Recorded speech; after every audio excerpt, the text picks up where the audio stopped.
Hello everyone, welcome back to my channel, and today is day 27 of our 100 days of DevOps. And if you're coming across this channel for the first time, what we're trying to do, we're trying to cover DevOps fundamental in 100 days. We started from the very basics, which is Linux. We graduated to bash scripting. We covered networking, version control, and now we're covering containerization rather, and we're focusing on Docker. We've started in the last couple of days. We've understood the architecture of Docker, the life cycle, writing Docker files, CMD and entry point, Docker volume, and we're going to continue in that progression. If this is something that resonates with you, or if it's something that you know someone who is interested in learning DevOps, please do well to watch the videos, subscribe to my channel, and most importantly, you can turn on your notification bell. So if I post any video, you get it immediately, and then you watch the video and add to your knowledge. So moving on, we are going to be considering a very, very important concept in containerization, which is networking. Docker networking rather. So I've always said it that this whole tech space as a whole cannot be complete if networking isn't part of it. So networking is something that we can never overemphasize on. You need to be able to understand networking, because basically networking is what helps devices communicate. So if you don't really understand how they communicate, you have a lot of limitations on how to actually tweak them, how to restrict one device from communicating to another device, and the likes. So I'm going to go to my slide to do a small illustration, and then everything we do is basically just hands-on. So but before we go into hands-on, I always like to take my time to do a very, very good explanation so that you understand the concept before we jump into the terminal. So I already explained what the host and all of that. So I'm just going to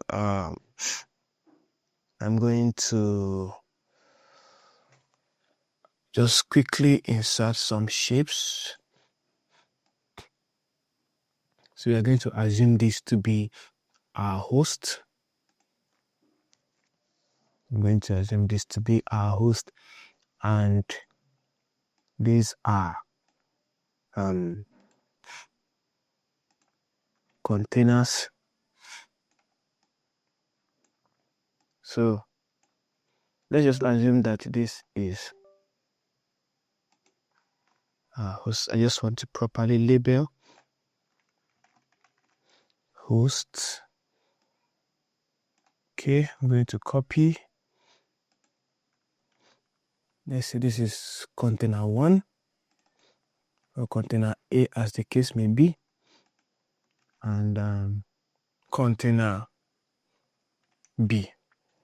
So basically, for container A to communicate with container B, there has to be like a form of communication between them, and that is where local networking comes into play. So what happens when you install Docker on your virtual machine?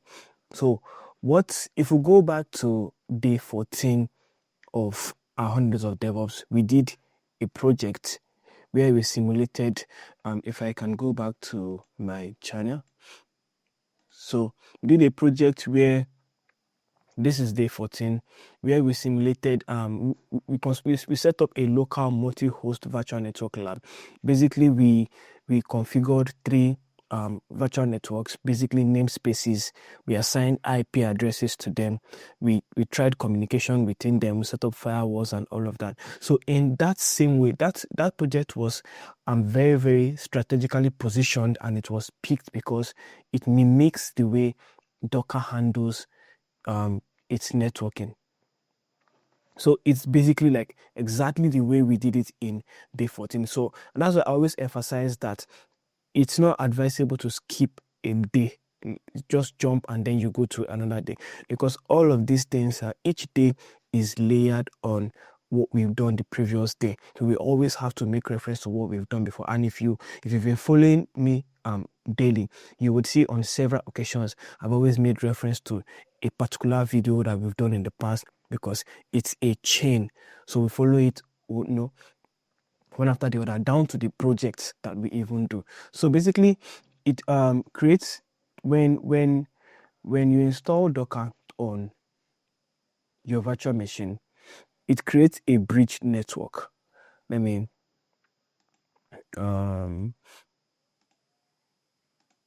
so it creates something form of like a switch that connects to your host. This bridge network, it helps container A and container B be able to talk to each other, and it also links the containers with your host Ethernet, how would I call it, with your host virtual Ethernet. So basically, it's just like what we did in the project. What happens is that one leg of your bridge network is connected to your container, while the second leg of it, or the second phase of it, is connected to your host. So that facilitates communication between container A and container B, and then it gets its main network from your host network. So basically, this is the whole concept of how Docker networking works. So there are, of course, it's not just the bridge network that we have. We have about 3 types of networks. If you come to my next slide here, you'll see there's bridge network, which is the default. Once you spin up a container, the default network is a bridge network. The next one is the host network. I'll come back to this. The next one is the host network. The third one is the none. So I would also show all of this in on the terminal, while the last one is the user-defined bridge network. So why do we have 2 bridge network here? Like I said, by default, when the network created by Docker is a bridge network, and this is what facilitates communication between 2 containers, and as well as the container and the host. But there are limitations to this bridge network, in the sense that one thing I can say for sure is that it doesn't resolve DNS. It doesn't resolve DNS. And what do I mean by it doesn't resolve DNS? If I create, I'll also demo this. If I create a container and I give it a name, and I create another container and I give it a name, basically they are both on the same network, bridge network. When I exec into container A and try to ping container B using its IP address, it's definitely going to go through. I'll be able to access it. However, if I try to ping container B using its name, which is container B, I won't be able to do it, because it's not resolving DNS. And even when you go to the Docker documentation, you would see that if I come here, you'll see that let me see. There was a part where they said user-defined network is superior to, let me see. So there was a place where they said user-defined network. Yeah, so you see, user-defined bridge network provides automatic DNS resolution. So yeah, this is what I'm looking for. User-defined bridge network are superior to the default bridge network. So that's one of the limitations with the bridge network. So it's basically for general use, and you have to like configure a lot of things for you to be able to reach the another container by name. But user-defined network, it comes with automatic DNS resolution, so you don't have to bother about that. It takes care of all of that. And there. Now for the host network, what the host network does is that it uses the virtual Ethernet of your VM itself, not the one that is created by Docker. Now if I go back here, let me do this. So if I go back here, the name of the bridge network that Docker creates is called Docker 0. Docker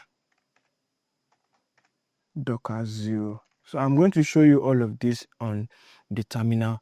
I just really want to briefly explain how it works. So basically, when you install Docker and you check your IP addresses on your VM, you will see Docker 0 there, which is what Docker uses to communicate with itself, with the containers and the host. So now, for the host network, what it does is that it uses the same CIDR range or subnet as your host. So it doesn't get assigned like a new IP from the Docker bridge network. It uses the same, it's in the same network range, or it's the same subnet as your host. What do I mean by that? If, for example, your host has an IP address of 192.168.72.3, when you create a container using a host network, it's probably going to have the same IP address, similar IP address of 192.168. This is 192.168.72. It could be 5, it could be 4, but it's going to be the same. What is the implication? The implication of this is that people can, once an outsider has access to your host, they automatically have access to that container, which for me I consider is not secure, because that means your container can be easily hacked. Because what we are trying to do here, we are trying to make sure that we implement maximum security in whatever we are doing. So using the host network, yes, it's high performance. It can be used for high performance, and then monitoring and all of that. But in sense of security, the host network is not ideal when you want to spin up containers, except you have reasons to actually use the host network. Like maybe you want to set up monitoring, for example. Now you can do that, but except you have reasons to use the host network, most of the time people stick with using user-defined bridge network, because that's the best. Basically, when you have microservices where you have your different microservices, your payment gateway, your login, your authentication, your cart, and there's a way communication is structured when it comes to microservices, in the sense that there are some services that other services cannot talk to. There are some services that other services can talk to. There are some that is customer facing, that's user facing. There are some that will not be user facing. So the complexity of microservices is very much suited for user-defined bridge network. And then the last is the none. Basically, none means like there is no network at all. You can't even access it. There's no IP. It's completely isolated. So that's the last part. So, but basically, that is what that's like an overview. I don't know if I've been able to say one or two things that you grabbed here. My explanation might not be totally understood on the first, when you hear it for the first time, but if you watch the video over and over again, and when I do the demos, you're going to understand how this works. So, but in summary, when you install Docker on your VM, or when you create a container, the default network type or default network mode is bridge network. But bridge network has its limitations, and that is why Docker has given room for us to use a user-defined bridge network. So when you use a user-defined bridge network, it's a bit superior to the normal bridge network, which means it gives us more features, more advantage than the bridge network. So that's why most times most people use user-defined bridge network. Then the host network, basically it just uses your host. It's self-explanatory. And then none means that it is completely isolated. So I'm going to be doing like a quick demo for us. So as I'm doing the demo, as you're watching me do the demo and you follow along, you're going to get better understanding. And I also highly recommend that you watch the video from day 14, which is the project that we did. When you watch that video, you will have a very, very, very much better understanding of what we are doing here, because that video is like instead of explaining this the whole networking architecture, we did a demo of it. So when you watch that video and you combine it with this, you have a very, very clear understanding of how Docker networking works under the hood. This is just like a theoretical explanation. The project was more like a practical, display of how the networking part works, the namespace and all of that. So I'm going to go, so as not to waste so much time, I'm going to go to the terminal and then I will show you some things which might further, clarify things for you. So I have two VMs. This is the normal one that we use. We've used it since day one. And then this is another VM that I have here. The reason why I have two VMs is to confirm, because this one I have Docker installed on this one and I do not have Docker installed on this one, and you'll see the difference. So when I do IPA or IP address show, APADDR show, so you can see that I only have two network interfaces, which is the loopback and the ENS-33. That's the network interface that is provided to this particular virtual machine. And that is because when I do this, when I run the same command here, IPADDR show, so you can see that I have three. I have the loopback, I have the ENS-33, which is the same interface that I have here. But in addition to that, I have the Docker 0. And this is automatically, configured the moment I install Docker. That shows that I have Docker installed on this particular virtual machine. And this is what the Docker container, it is through this interface that the Docker container communicates with each other and also, communicates with the host.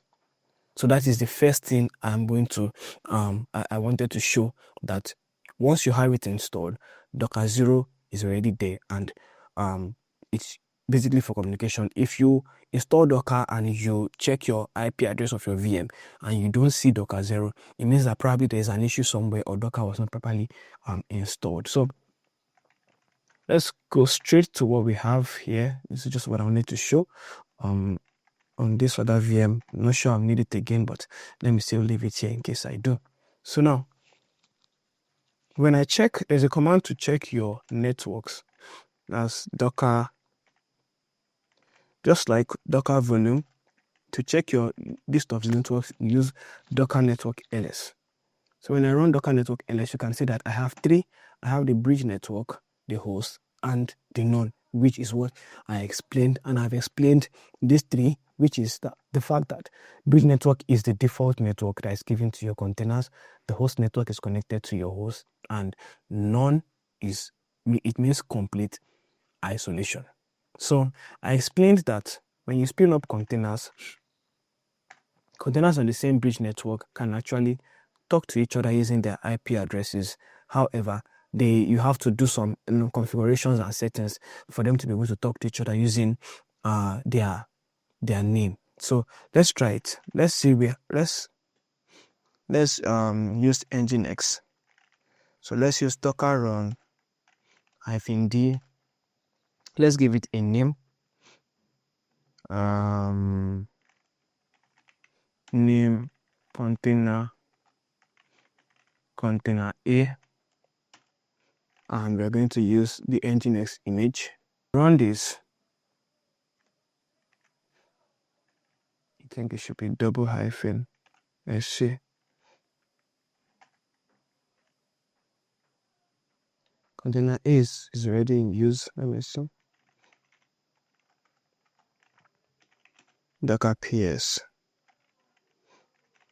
Docker ps -a. Let me check. I don't have. Oh.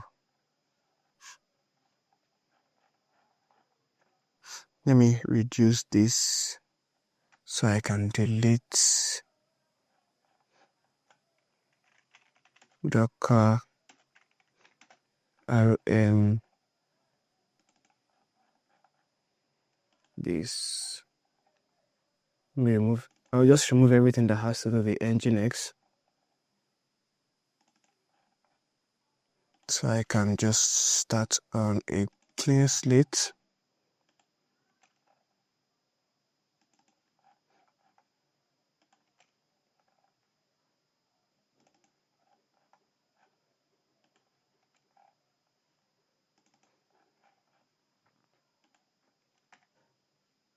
Okay, so when I do docker ps-a, okay, so let me increase the font size again so you can see what I'm doing. So let me run docker ps. I'm giving this Nginx container the name container A so that we can demo what I was trying to explain a while ago. So when I do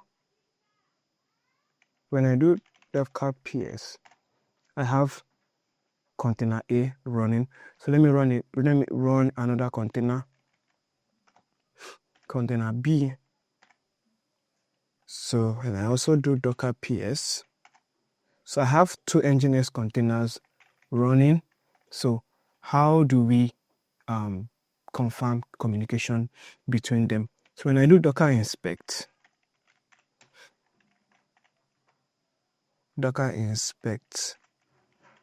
container A, so you can see that the network is breached. The IP address is 172.17.0.2. So when I also check for docker inspect for container B, you can see that the network is also breached. The IP address is 172.17.0.3. Let me just note this down somewhere. 172.17.0.3. So now we have seen its breach network. We can see the IP address. We already have the host name. So you can see here, you can see DNS name null. So what we are going to do now is that, let me clear my screen. We are going to exec into container A and try to ping container B from container A. Docker exec -it. So container A bash. Okay, so I'm already in the container. So when I try to ping 172.17.0.3, which is the IP address of container B, it doesn't go through. And that is because this is a fresh Nginx container. We have to install some packages on it. Ping is not installed by default. So, and I always mention that before you install anything, you need to update your repository before you make any installation. So the first thing we are going to do is we are going to update, and then we are going to install the ping package. So the software for that is the package for that rather is iputils, and I'm installing the ping, and I'll do -y. So when I run this, it's going to update the repository and also install the ping command, so we can be able to use ping to test for communication between container A and container B. So we're just going to give this a few seconds so everything gets installed. So now we have everything installed. So when I try to ping this, you can see that I can actually ping it. So there's communication between container A and container B, and I can ping using their IP. So let's check for DNS. So let me ping. We named it container B, container -B. So when I do that, it doesn't go through. And that is because DNS is not, resolved by default, or if not configured by default when you're using the breached network. So, but you can also reach. This is a limitation when you are working with microservices, or even a utility architecture, in the sense that most times those microservices would have names. They will want to be reached by their names and not through their IP addresses. So because it's more safer that way. So in that case, this bridge network provides a form of limitation, and that is where the user-defined bridge network comes into play. So I'm just going to exit this, and I'm going to do docker ps. So we can see now that we can actually talk to they can actually talk to each other using their IP address, but they can't talk to each other using their container names, which is a limitation that the other one has come to, solve. So let me stop both. Docker stop.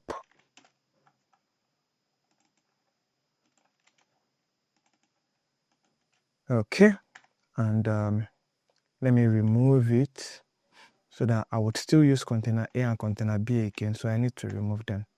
Okay, so now we've tested the bridge network. Let's look at creating our own network. So when I do docker network ls, so you can see right there. So we have to create a new network. So just like docker running, the command to create a new network is docker network create. So we give it a name. Let's do testnet. Let's name it testnet. So we are creating a network called testnet. Now, there are two ways you can do this. You can actually use -d, which is the driver, and then you can say bridge.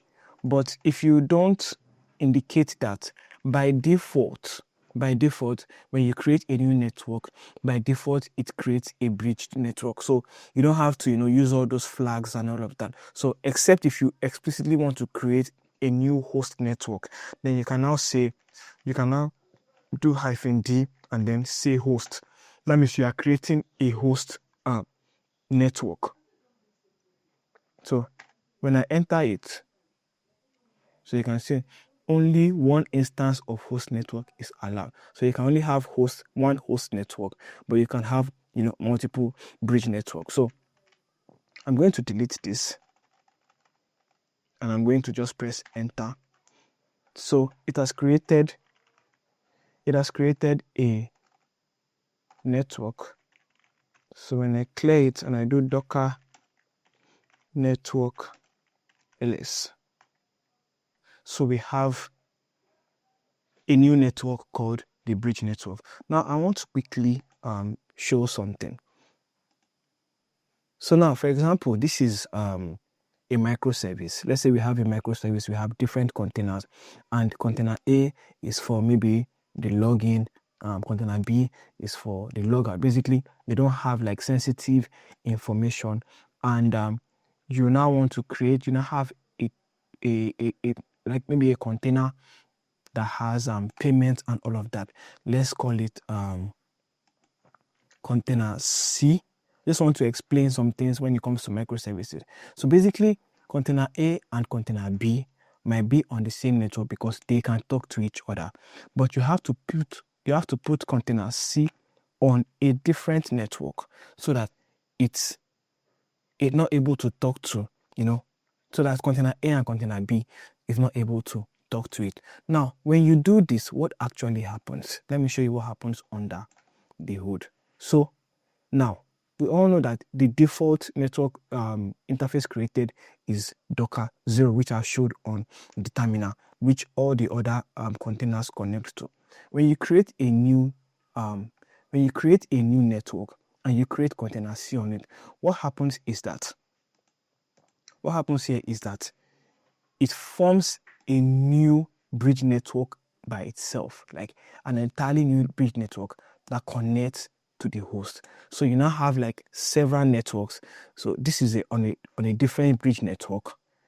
This is on a different bridge network. So these two that are on the same network can communicate with each other, but they can't communicate with this because C is on a different network.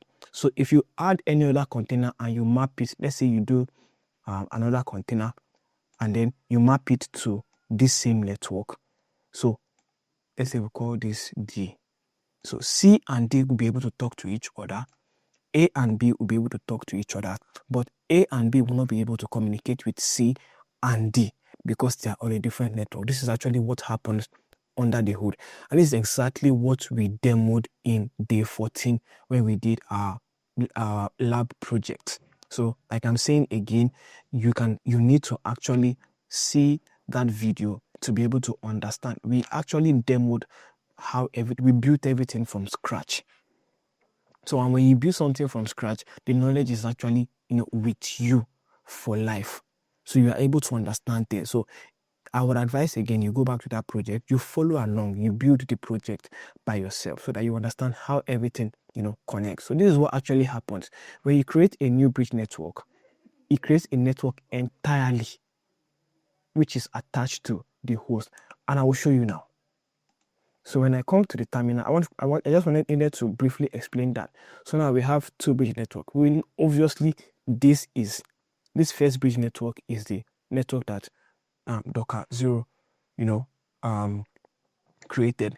Now when we did IP address, we saw three networks: the loopback, the network interface for my host, and Docker 0. But if I do IP 0, you can see now that I have another one attached to it. So, and you can see bridge network, you can see the ID, and you can see that this ID matches with our testnet ID. So now you can see that a new network has been created. So every container created on Docker 0 cannot communicate with this. Any container created on this bridge network cannot communicate with Docker 0. That is one of the ways of using network isolation when it comes to. So you can create as many networks as possible. You can put your login authentication on one network. You can put your payment on one network. You can put your checkout on one network, as long as if they are coming, all the services that are supposed to interact with each other, you can put them on one network. Then you put other services on a different network. So this is what actually happens. A new, network interface, a new bridge network is created, which matches our ID for testnet. So now that we have that understood, let's go ahead and create containers using our testnet. So I'm going to create container A and container B again, but this time it's going to be different. So I want to, okay. So now we have, so docker run hyphen, that name the container A. Now we need to do hyphen network is equals to testnet. So we need to actually indicate, when you want to put it in a new network, you need to actually indicate the network with using hyphen network, and then you put equals to, and then the particular network. If you don't do this, Docker will give it the default bridge network. So when I click on enter, we've created our container A again. If I do docker ps, we have our container A. So let's inspect. Docker inspect. Let's inspect container A. Let me just get the container ID. So you can see here that the network, the previous one we did was bridge. Now network is testnet, and you can see that the IP address is different from what we have in Docker 0, in the sense that now we have 172.18.0.2, of which for the normal bridge network we had 172.17. So you can see now that they are on different network from the normal bridge network. So let's create container B. I'll just change this to container B. So, okay, awesome. So let's clear. So when I do docker ps, so now we have two containers, A and B. Now they are both on a different network, not on our Docker, network. So let's do the same thing that we did. Docker exec hyphen it. Let me copy it. Let me just copy the ID of container A, and let me do bash. So let's clear. So let's do apt, since it's a new container, so update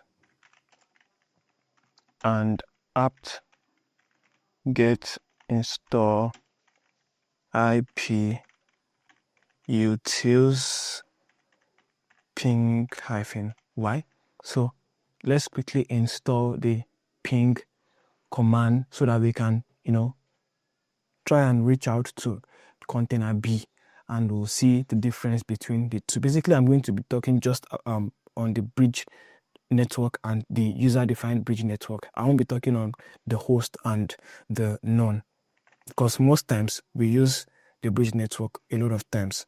So first, I will try and ping it 172.18.0.3, which is the IP address of container B.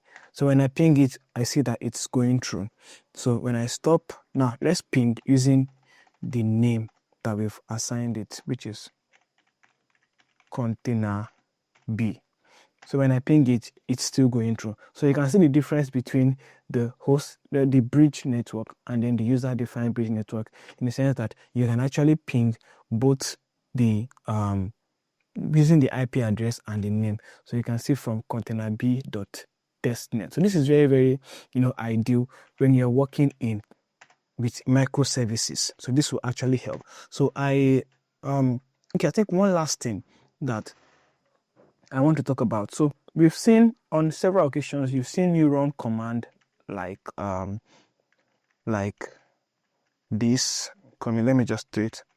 Docker run -d, and you can see -p, and you'll see 8007 80, and you have nginx. So we've seen me run command like this. Now, and I said this is mapping the port of the host to the port of the container. Let me just quickly touch on that. So by default, let's say this nginx container now, there are some containers that have graphical user interface that you need to access them through your browser and all of that. Now, if you are using a desktop version, if you're using like let's say this our Ubuntu server now, instead of Ubuntu server, we are using Ubuntu desktop. You can actually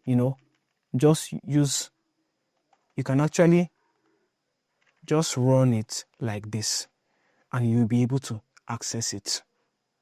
But just because we are using the server, so servers do not have graphical user interface. So if we want to use containers like nginx, like Prometheus, like Jenkins, that has graphical user interface, we have to map it. So what does this mapping do? What mapping does is that it would, let's say this is an nginx container and it runs on port 80. What it does is that it maps this port 80 to any defined number or any defined port on your host. So instead of accessing this container using the container port, you access it through the port that you have defined on your host. That is basically, I just felt the need to touch it, because I know there might be some persons that would have been, seeing me do that and wondering what is the whole idea behind it. That's because we are using servers, and servers don't have graphical user interface. If it was a case where I was using a Red Hat, virtual machine, or a CentOS, or even an Ubuntu desktop, so once I run the command, I can actually go to the browser in my VM. I can go to the browser in my VM and I can actually access that particular container, because I'm accessing it on the browser. That's the browser on the VM. But if I'm using like my PC now, I have to use that IP address of the VM and map it to I have to use the port on my container and map it to a number or a port on my host, that's on my laptop, which I will now use the IP address of the VM with the container port with the port that I've already mapped to the container port. So I don't know. Okay, I'll take that again. I think that's confusing. The VM on my laptop now. Now, for example, now I'm running this on, I'm using my SSH client, which is mobile extend, to connect to my Ubuntu virtual machine, or my Ubuntu server virtual machine. And virtual machines do not have graphical interfaces. They don't have that. They don't have it installed. So when I run some containers that I need to access using the GUI, it presents a challenge. It presents a limitation. Like Nginx now, I might want to serve a website and all of that. I won't be able to have access to it if I don't map it to a port on my VM. So, and because my virtual machine and my laptop are on the same network, I can take the IP address of my virtual machine and use it on my normal laptop browser, and it will work. So all I need to do is get the container port and then map it to a container or a port on my virtual machine. So with that port, I can join the IP address of my virtual machine as well as the IP address of my, as well as the port that I have defined on my when I'm running the container, and then I'll be able to access it. So I will do a quick demo, which I know that everybody has seen. So I want to run this Nginx container. I want to do port 9005, which is, I map it to port 80. 9005 is a port that I have chosen, that this is the port I'm going to access this particular container from using my local browser. Why 80 is the port of an Nginx container. So, and then you need to indicate the -p flag. So when I run this, if I'd run this without this particular line, Nginx will work actually, but I can only access it using commands like call. If I use the call command, I can be able to access it. That's only on my VM here, only on this SSH client. I won't be able to see any graphics. But now that I have mapped it on this particular, that's port 80 to this particular port, I can go to my web browser and then use this IP. The IP is 192.168.199.136, and then use this 9005 to access this Nginx container. So I just said, let me quickly touch on that. I know most of you already understand, this, but if you're seeing this for the first time, I just said, let me touch on it. So basically what we've covered today is we've covered Docker networking. Now we'll see how Docker talks to each other, how container talks to each other on your Docker host. We've seen different types of networks. We saw 4 types. We've seen the advantage, we've seen the best, we've seen the one that is used for microservices, we've seen the one that is for general purpose, and we've been able to demo to see the advantages between the two. So I really hope that you understand with this. If you combine this with the project that we did on day 14, I'm sure you have a very, very, very solid network, solid knowledge of what or how Docker networking works. So that will be all for me for today. We'll continue tomorrow, and till then, make sure that you actually practice. The main purpose of us doing demos is so that you can have hands-on knowledge, so that you don't just have it theoretically in your head. You're able to press, get your hands dirty, and the more you get your hands dirty, the more the concept becomes more understandable to you. I may not have covered all. I'm just going to say the little that I can actually say this point, but it's left for you to go back, take the time, understand things better, do things on your own, discover things also. I'm sure that there might be 1 or 2 things that I have not actually said on this particular video that has to do with Docker networking. And also, if there are some things that you don't understand, feel free to drop your questions in the comments. I'll be really glad to answer them and give you more clarification. So that's it. That'll be all for me today. I'll see you again tomorrow. Cheers.